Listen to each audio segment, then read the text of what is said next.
નમસ્કાર, હું છું પ્રિયા અને તમે જોઈ રહ્યા છો જનતા કી જાણકારી ન્યૂઝ।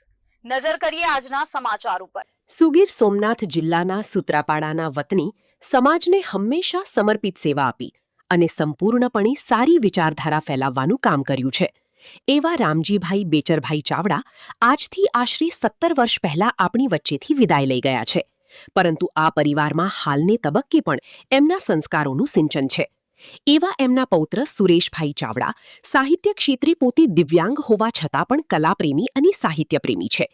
લોક સાહિત્યકારની દ્રષ્ટિએ પણ સારી એવી ભાવના સાથે એ કામ કરે છે, પરંતુ કોઈ પણ જાહેર સ્ટેજ કાર્યક્રમ કરતા નથી।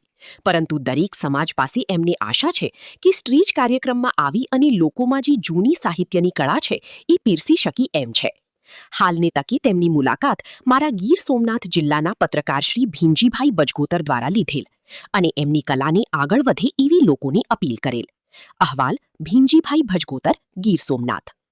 કહેવાય છે હાસ્ય અને સાહિત્ય બે વસ્તુ એવી છે જેટલું રબર જેવું હોય છે, જેને ખેંચો એટલું લાંબુ થાય છે।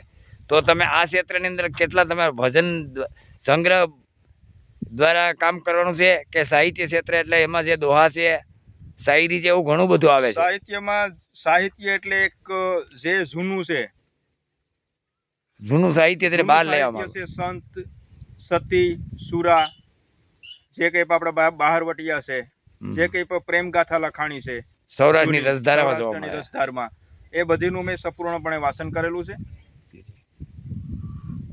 ઓકે।